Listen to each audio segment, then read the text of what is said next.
Did the Supreme Court just give President Biden the green light to assassinate Trump with SEAL Team 6? That has actually become one of the main questions following the Supreme Court ruling 6-3 in a decision along ideological lines. It's actually a huge win for Trump, with them ruling that presidents are immune from prosecution. Although there are some caveats, such as the fact that the immunity can only apply to clearly official acts. And when you hear that, you go, okay, well, what is a clearly official act? And there, the court decided to do the super fun thing by not defining what that meant and what constitutes an official act. Instead, that'll be left up to lower courts to figure out the details. And so the new immunity standard means that the president is presumed to have it, although the stance wasn't shared by all the conservative justices. Ray Barrett instead wanted the court to take a two-step standard when considering whether a president is immune from prosecution, whether a statute actually applies to what the president did and whether it would interfere with the powers of the president while in office. But really, other than that small difference, the decision was a huge expansion of the president's immunity. Right, previously, it was just thought that they were barred from prosecution while in office other than with impeachments, which is why we saw special counsel Jack Smith argue that a former president had no immunity as long as a prosecutor got an indictment from a grand jury. But now,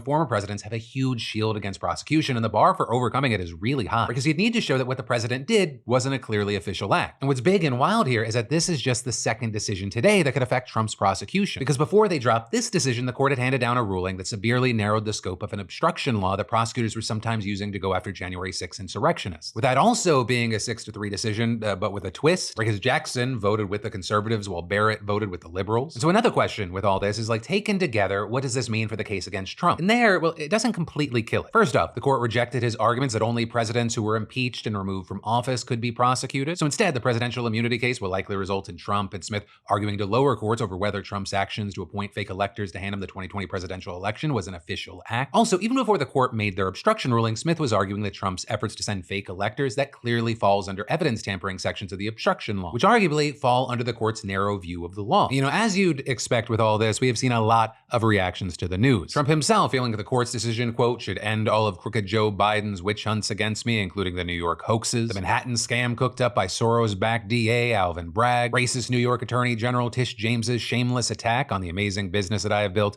and the fake Bergdorf's case. Proud to be an American. Although there, a lot of those cases arguably don't deal with official actions at all, though they'll all likely have another speed bump to overcome because of the decision. This has also understandably led to a lot of people wondering about what ifs, such as the Supreme Court just ruled that if the president ordered SEAL Team 6 to assassinate his political opponent, he would be immune from criminal prosecution. And actually, the thing is there, that is only slightly hyperbole, maybe? And that's because ordering SEAL Team 6 to do something is an official act. But as commander-in-chief, that is an official act. Which is why you've also seen so many commentators online saying that Joe Biden has the opportunity to do the funniest thing right now. So it feels insane that there is an actual argument that could cover this. And as far as what the justices had to say, with the majority riding in the immunity case, the president enjoys no immunity for his unofficial acts, and not everything the president does is official. The president is not above the law, but Congress may not criminalize the president's conduct in carrying out the responsibilities of the executive branch under the Constitution. So there, Justices Kagan, Sotomayor, and Jackson, they weren't buying that take, that the president is not above the law, with Sotomayor dropping this bomb, saying this new official acts immunity now lies about like a loaded weapon for any president that wishes to place his own interests, his own political survival, or his own financial gain above the interests of the nation. When he uses his official powers in any way under the majority's reasoning, he now will be insulated from criminal prosecution. Orders the Navy's SEAL Team 6 to assassinate a political rival, immune. Organizes a military coup to hold on to power, immune. Takes a bribe in exchange for a pardon, immune, immune, immune, immune. Let the president violate the law, let him exploit the trappings of his office for personal gain, let him use his official power for evil ends. Because if he knew that he may one day face liability for breaking the law, he might not be as bold and fearless as we would like him to be. That is the majority's message today. In closing, even if these nightmare scenarios never play out, and I pray they never do, the damage has been done. The relationship between the president and the people he serves has shifted irrevocably. In every use of official power, the president is now a king above the law. And while you either leave that comment or you just sit back trying to take in what we just talked about, I gotta say, hi,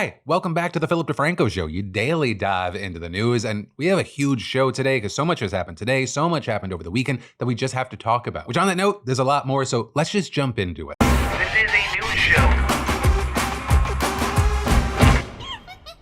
So we've got to talk about this Dr. Disrespect situation again, because there have been some big updates, but there's also been some misinformation going around. And we'll start with what's true, like the fact that he was demonetized on YouTube, with a spokesperson for the platform also telling The Verge that he was suspended from the partner program because of the allegations against him. Also with all this, there were people wondering if Doc knew that the person that he was messaging was a minor, and actually with that, you had Rolling Stone publishing a pretty big update, with them reporting that a former Twitch employee told them that Doc sent sexually graphic messages while knowing the minor was underage. With that source claiming, I recall that Dr. Disrespect was made aware by the individual that they were underage during the conversation, after which he indicated that this was no problem and continued on. There was no confusion. Messages sent after this was acknowledged were no less graphic and in sexually explicit nature than before, and I think more than the categorization of leaning too much in the direction of being inappropriate might indicate, which notably is how Doc described it in his statement. Rolling Stone also reported that Dr. Disrespect was reported to the National Center for Missing and Exploited Children on the day of his ban, but it's unclear if an investigation followed, which then brings us to the potential misinformation that's starting to surface, with a ton of people sharing this screenshot all over Twitter. With that saying, that the NCMEC did investigate Doc and it cleared him, also claiming that the minor in question may have been a Twitch employee pretending to be 17. There we've seen the reporter behind the most recent Rolling Stone piece pushing back against it on Twitter over the weekend, saying that that is false and that the only source backed reporting on this right now is his story. It also appears there's been some confusion as some people thought that Doc had been arrested, but no, that has not happened. Though there is another conversation happening from those who wonder why it took so long for all this to come out, as it seems that this was just open knowledge among certain groups of people since 2020. Rolling Stone noting that the author of the piece had learned of the reason behind the ban back then, but he didn't report it due to the extreme sensitivity of the topic. Report also claiming that people at YouTube back then had at least heard rumors about this. And then of course, people at Twitch knew, though they claim that their top priority was protecting the identity of the alleged victim. But still, understandably, a big part of this conversation is people wondering how could so many people know about this for years and just sit on it. But for now, that's where we are on this. And then Kendrick Lamar Drake beef that you thought maybe was over, it just turned violent over the weekend, with it going down at the Ignite Music Festival in Vancouver where Rick Ross was performing, which also, like, it shouldn't be a surprise that Rick Ross was involved, right? He and Drake used to be friends. He's taken Kendrick's side, or more accurately, the fuck Drake side. He's been egging on and loving this whole situation since kind of the beginning. I mean, hell, he even released his own diss track titled Champagne Moments back in April, calling Drake a white boy, claiming he got a nose job, among other things. And so unsurprisingly, Rick Ross played Kendrick's diss track Not Like Us at the end of his set. Thing is, it turned out some Drake fans were in the crowd. And seemingly, they weren't pleased, because when he walked off, a group of men confronted him, with one apparently exchanging some words. You could hear someone yelling, "Turn that shit off." And then in the videos, you can see someone throw a fist that appeared to connect with Ross's face. And after that, it's just chaos as people from both sides are just launching into this all-out brawl. You got punches and kicks flying. One dude's on the ground getting absolutely fucking pulverized. Ross's DJ, Sam Sneak, also getting caught in the beatdown. And as far as, you know, how it all ended, was anyone hurt seriously? Was anyone arrested? Right now, we don't know. In fact, one of the only things we know is that reportedly Drake liked an Instagram video of the fight. So you can interpret that however you'd like. And then there is a lot of inexcusable horrible in the world right now, but possibly the worst are 34-year-old women out there not having kids. I mean, just thinking about that,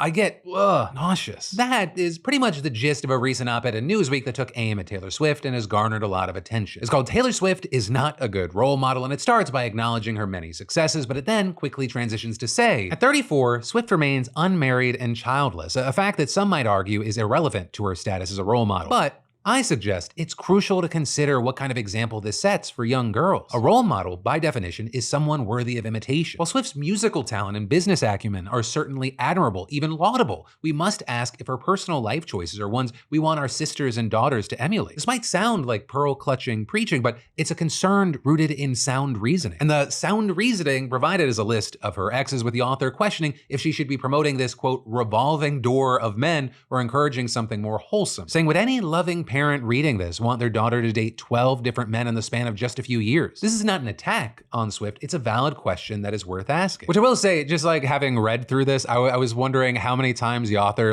had to remove the word whore from previous drafts. They were just sitting there in front of their glowing laptop and they're like, is Jezebel too old of a word? Trollop? Because it's a valid question to ask, is it okay for a woman to have dated a number of men in her 34 years of life on the planet? Is she less of an aspirational figure because she didn't opt to be a baby-making machine? And to me, it all just feels like a weird argument to have, although weird's probably not the right word. Right, in the quest for views, rage bait is an avenue that people can take. Because I look at this and I go, men, women, fucking whoever, they can all have different aspirations. There could be tradwife-esque aspirational figures where a woman just wants to be in the home and have lots of kids and raise the kids, and that's the focus. And that can be cool, while not shitting on the aspirational figures of a woman going, that's not the life for me, I want to do all this other shit. I want to create, work, thrive, do different sort of things than that. And that's awesome too, without shitting on fantastic moms at home. It's so weird to me that so many people feel like these different lives and these different avenues can't exist without them hurling bombs at the other. But then, to go back to the piece, the author goes on to call Taylor Swift a hypocrite for being critical of the patriarchy while also dating successful men. Because apparently not only should she not be dating to find someone she wants to be with for a long time, she shouldn't have standards. And the article closing by essentially saying she and Travis Kelce, they won't make their way down the aisle and girls should look for inspiration elsewhere. Which, in addition to that being a number of other things, that's a cheap move. The author gets to claim a victory if that relationship doesn't work before they get married, or if they do get married and they get divorced, they're like, I was right. This somehow validates all the other shitty stuff I said. Also, I will say the timing of this feels weird. Like, this isn't even the first time in the last week that someone tried to make a case about Taylor Swift's age. But just last week, the likes of Andrew Tate tweeting, I could easily fuck Taylor Swift and end her feminism shit real G dick moves, but she's ancient. Pyramids were brand new when she was born. 34, if you're a girl, why even live past 30 unless you have kids? So, you know, the rage bait they'd expect from the likes of Andrew Tate or kind of anyone in the manosphere podcast space looking for attention. Which is also why I had so many people angry at Newsweek, because they were like, you know, I expected from people like that, but why from Newsweek? With people calling it a shallow, lazy, sexist piece of trash, adding young girls do not need to aspire to marriage and children, and saying I personally have no interest in Taylor Swift, but there are worse role models than someone who evidently works hard and is financially independent and also made huge donations toward food banks, as well as Newsweek and its ilk can fuck right off back to the Stone Age. With all of that then getting us to my favorite update with this story, Newsweek, they published a different op-ed from a different author titled Taylor Swift, the Generous Role Model. And they're making the case that Taylor Swift has done some impressive things, and isn't that neat? Well, of course, I'd love to know your thoughts on the op-ed. I do want to close this by saying, well, it's usually independent creators and commentators that are accused of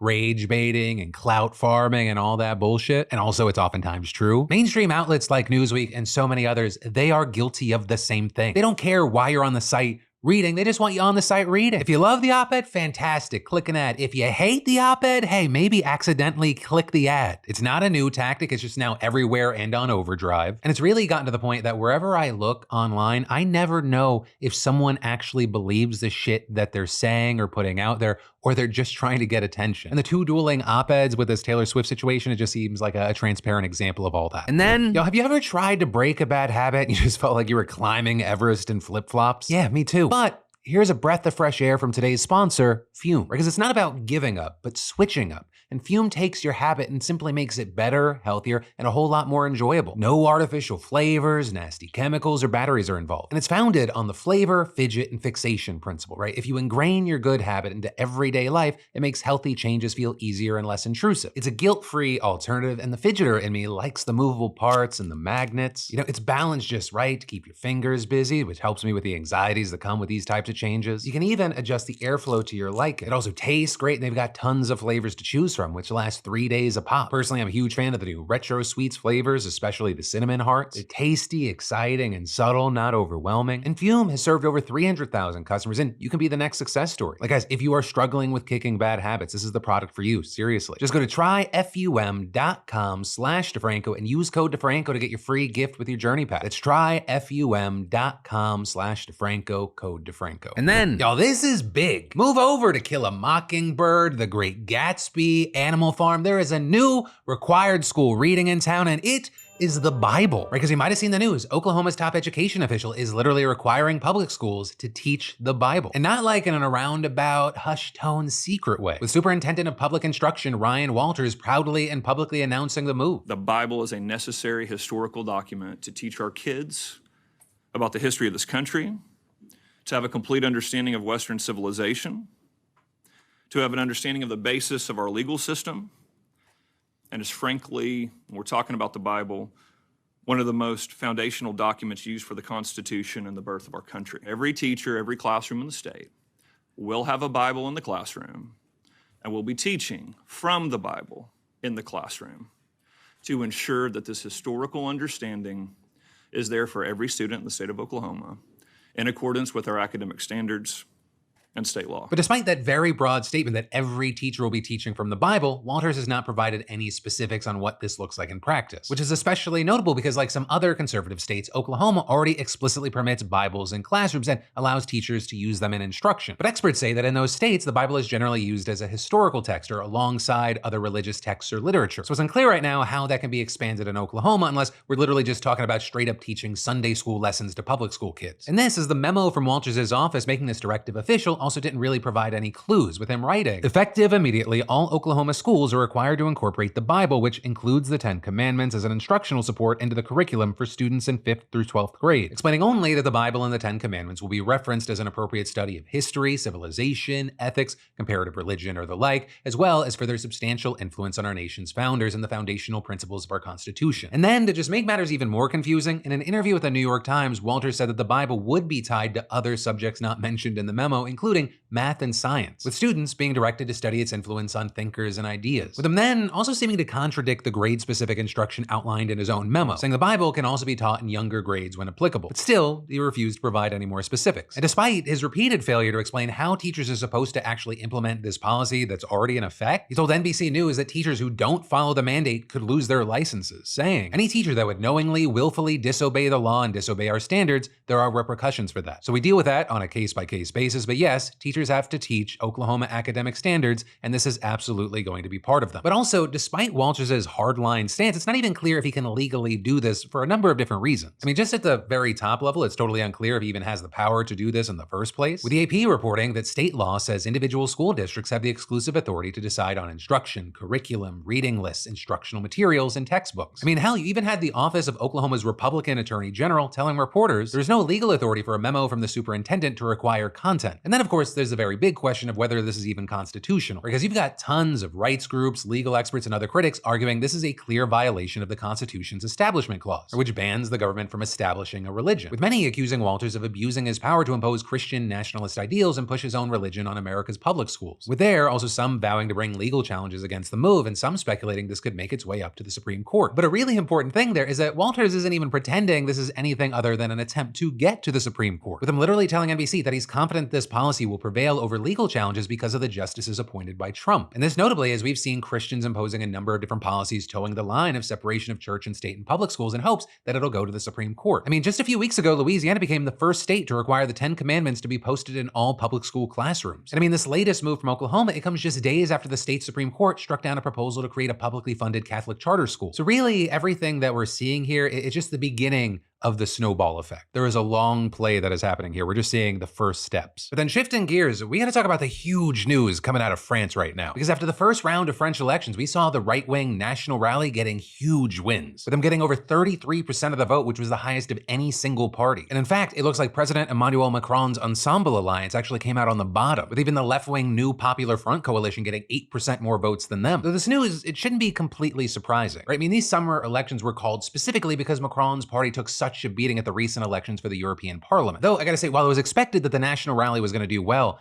not nearly as well as they're doing so far. So to paint the picture, in the current outgoing parliament, the National Rally only has 88 out of the 577 seats. In this first round of voting, it only had 76 candidates get outright wins, and of those, 39 were for the National Rally, which has led to pundits in France projecting the party winning between 230 and 280 seats, which is obviously a huge, huge jump. Although with that, you had the party's figurehead, Marine Le Pen, stressing to her followers that they can't get complacent and, quote, "Democracy has spoken and the French people have placed the National Rally and its allies in first place, and has practically erased the Macronist bloc," where they're then going on to add nothing has been won and the second round will be decisive, with the official head of the party adding that the vote taking place next Sunday is one of the most decisive in the entire history of the Fifth Republic. And the final results of that second round, it's going to be a key thing, because let's say they get between 230 to 280 like projected. That is notably still short of the 289 that they need for an absolute majority. And notably, the leaders of the National Rally have vowed that they will not rule a minority government, meaning that they wouldn't work with other parties, which would then force Macron to find allies in the far left alongside other smaller parties to try and make a government. And there, we've already seen some indication that the centrist and socialist parties are considering some action to block the National Rally from winning more seats. Right, the left-wing NFP bloc, for example, which was a coalition that was formed earlier this month, they announced that they would withdraw any candidate who got third place in the first round of voting, with them instead just urging voters to vote for pretty much anyone but the National Rally. The leader of the largest party in the NFP saying, "Our instruction is clear, not one more vote, not one more seat for the National Rally." There's also saying the leader of the Green Party begging Macron to do the same, to withdraw candidates candidates who got third and likely have no chance of winning next week, saying, "We're counting on you. Withdraw if you come third in a three-way race, and if you don't qualify for the second round, call your supporters to vote for the candidate who supports Republican values." But the wild thing here is that despite all of that, it is very unclear if that's actually going to stop the National Rally from winning huge. Like, I mean, this weekend, they outright won seats in areas that were thought impossible before. And for Macron, this only really leads to 4 situations, none of which have his centrist party and coalition getting a majority. The National Rally gets a majority and makes a government. The left-wing parties manage to scoop wins and get a majority despite current projections. No one gets a majority, and the left-wing coalitions make a minority government. That doesn't seem possible with the National Rally because, like we mentioned earlier, they don't want to make a coalition if they don't win outright. Or just no one's able to form any kind of government, and just leads to more political uncertainty for France in the last 3 years of Macron's term, which notably he has promised to finish. But really, no matter how this plays out, it's looking like there's going to be a fundamental shift in European politics one way or another. And it also appears at the government level very likely that France is going to have very different postures on issues like Ukraine, the EU, and pretty much everything in the near future. But as far as how all this is going to shake out, 1, we need to see what happens in the second round of elections, and 2, how all the winners are able to scramble from there. But no matter what, I mean, this is huge, huge news. And then, summer's here, and so are beach days, backyard barbecues, vacations, weddings, birthdays, Friday nights, just events where some of us might like to partake in having a few drinks. And wouldn't it be nice to enjoy ourselves without feeling not great the next day? And I'm pretty sure I know the answer to that question. And thankfully, the fantastic sponsor of today's show, ZBiotics, they've got you covered. Because ZBiotics Pre-Alcohol Probiotic is the world's first genetically engineered probiotic invented by PhD scientists to tackle rough mornings after drinking. Right? Alcohol gets converted into a toxic byproduct in the gut, and that byproduct is a big reason why you feel so rough the next morning. And pre-alcohol, it produces an enzyme to break this byproduct down. It's designed to work like your liver, but in your gut where you need it most. So just drink this probiotic before drinking alcohol, drink responsibly, and get a good night's sleep to feel your best tomorrow. I mean, that little bottle has helped me be able to, well, just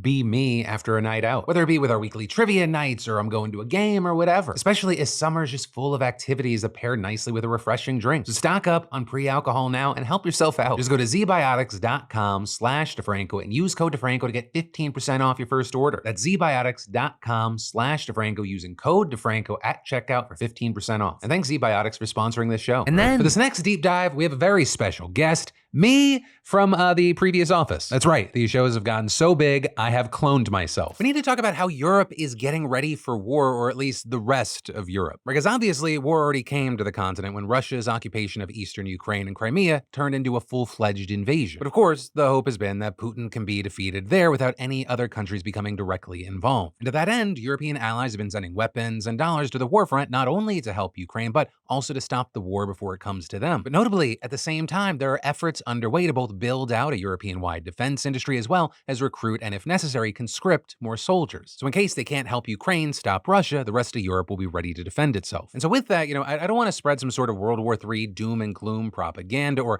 hype up the arms industry. But the fact of the matter is, an expanded conflict with Russia on the European continent, while not inevitable, is a real possibility. Putin may say that he doesn't want war with NATO countries, but he said pretty much the same thing before he launched his 2022 invasion. With that, many people believe that Putin is on a mission to rebuild the historic Russian Empire, which would include not only most of Ukraine, but also places like Kazakhstan, Georgia, Moldova, and the Baltic states. With in fact, Estonia's foreign intelligence service saying Russia is preparing for a military confrontation with NATO within the next decade. And that is the German defense minister warned that an attack could come within the next 5 to 8 years. Which on that note, if the war in Ukraine stopped today, it's estimated that it would only take Russia 3 to 5 years to regain the capacity to attack another country. And though defense spending in the EU, for example, has risen 20% since Russia's annexation of Crimea in 2014, Russia has boosted its defense budget by almost 300% and China a whopping 600%. And to NATO, which includes the vast majority of EU countries as well as several European countries not in the EU, the US is still pulling most of the weight, accounting for nearly 70% of NATO's defense spending last year. And according to Anthony King, a professor of war studies at the University of Warwick, Europe has systematically demilitarized itself because it didn't need to spend the money. With that being thanks to the lack of apparent threat and US military dominance around the globe. And this is the focus of most Western militaries has simply shifted from defending territory to threats like terrorism, as well as things like support for international missions in Afghanistan and Iraq. With the result being that most European forces are now just specialized in counterinsurgency operations and asymmetric warfare, while being poorly equipped to fight a well-armed foe in a grinding land war in the style of Ukraine. And what we're seeing, for example, are things like at the end of last year, the British military, which is the leading US military ally and Europe's biggest defense spender, having only around 150 deployable tanks and perhaps a dozen serviceable long-range artillery pieces. And you got France, the next big spender, having fewer than 90 90 heavy artillery pieces, which notably is equivalent to what Russia loses roughly every month on the Ukraine battlefield. In Denmark, they have no heavy artillery, submarines, or air defense systems. And the German army reportedly only has enough ammunition for 2 days of battle. And so now, as worries about Russia grow, European leaders are also worrying about whether the US will ultimately have their back. Because although Biden has reaffirmed American support for NATO, Donald Trump, who has a 50-50 chance of being the next president, has repeatedly questioned the alliance's value. He's also clashed with NATO leaders over funding and the stationing of US troops in Germany. And in fact, just a few months ago, he said Russia could do whatever the hell they want to any NATO country that doesn't pay enough. And, with that, it is true that since NATO allies agreed to move forward spending 2% of economic output on defense since 2014, only 11 have actually hit that mark. Though notably, that is only a guideline, not an obligation. And NATO is now saying 2/3 of its 32 members will meet the alliance's spending targets in 2024. But in any case, the 2022 wake-up call that was the Russian invasion, coupled with concerns about US reliability, have much of Europe basically saying, we gotta get our shit together. Because if the US stopped providing the bulk of aid to Ukraine, Europe doesn't have the stockpiles to make up the difference. And it almost certainly can't resupply Ukraine and rebuild its own forces at the same time. Which is why we're seeing things like France pushing the hardest for the EU to invest into a stronger and more self-sufficient military, President Emmanuel Macron repeatedly calling for European sovereignty and strategic autonomy to balance the United States' domination of NATO. And along with France, you have Spain, Italy, and NATO's newest member, Sweden,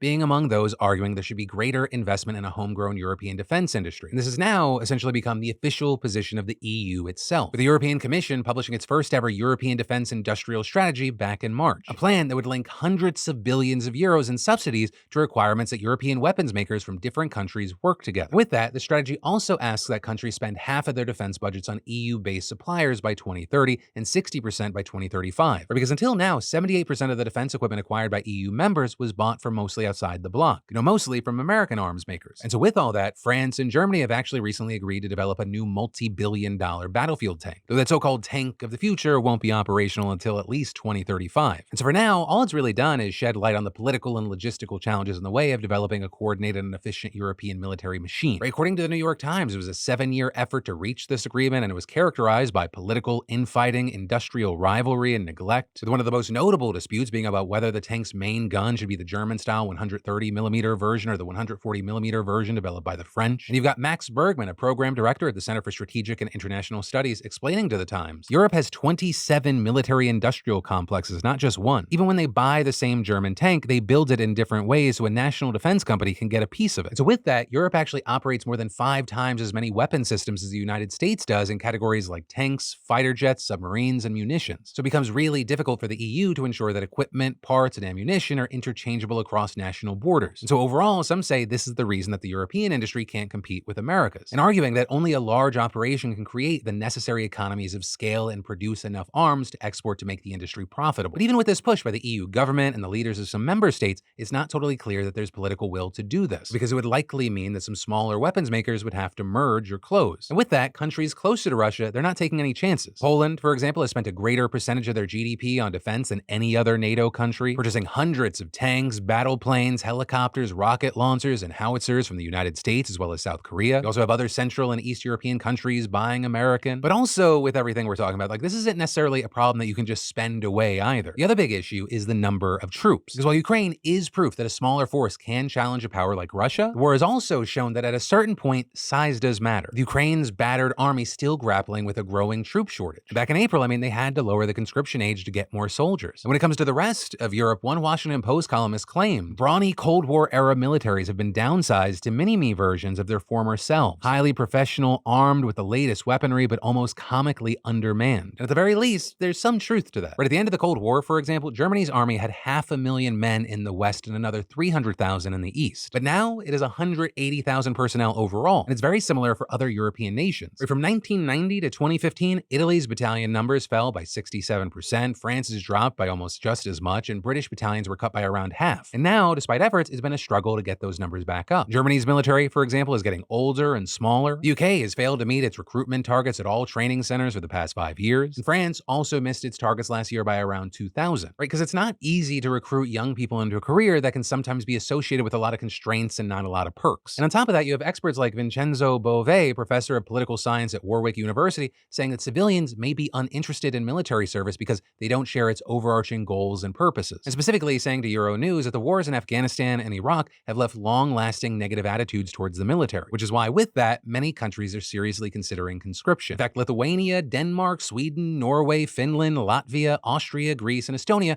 currently have some form of compulsory military service along with Ukraine and Russia. And notably, with all that, Sweden only reintroduced compulsory military service in the wake of Russia's 2014 annexation of Crimea. And in response to the 2022 invasion, Lithuania expanded its draft in 2024, with Denmark extending its conscription to women and increasing the duration of service, Norway also following suit. And so now the UK is debating a so-called citizen army, with Germany also mulling over the reintroduction of compulsory military service as well, or with their defense ministers saying that ending conscription in 2011 was a mistake. And actually, Germany's main opposition party has a gradual return to mandatory military service on its official platform. Though, of course, all of this is controversial. There are obviously ethical concerns about sending civilians into battle with little experience. And then, of course, there's the economic concerns, right? Because that would mean massive numbers of people being prevented from doing something else that would potentially be more productive for the country. There are also questions about the effectiveness of conscript armies against regular forces. Though, also to that point, Sweden's unique conscription model has been getting a lot of attention. And that's because while all young men and women in Sweden have to enlist, rigorous testing there means that they only take the best and the brightest. This year, for example, out of the 100,000 young Swedes who had to enlist, only around 6,000 made the cut for conscription, with then afterwards former conscripts being headhunted by civil service and prized by tech companies. But then, of course, you're still left wondering if your army is big enough. You know, more broadly, with all this talk about defense spending, rearmament, and troop buildup, there are, of course, those who ask if any of it's a good idea. Right? Are more soldiers and more weapons the best way to deter Russia and prevent conflict? Or is it actually making it all the more certain that we end up having one? Especially as there's a real cost to everything that we're talking about here, with critics saying increased military spending in Europe is coming at the expense of action to address the climate crisis or the defense of social programs. So the counter to that is there is no tomorrow to worry about if you die today. But that is the happy little note we're going to end this story on. As we wait to see and cover the new developments that we see internationally every day, I gotta pass the question off to you. What are your thoughts here? But that, my beautiful, beautiful bastards, is where your Monday evening, Tuesday morning dive into the news is gonna end. But the good news is you won't have to miss me for long, because you'll see my dumb face right back here tomorrow.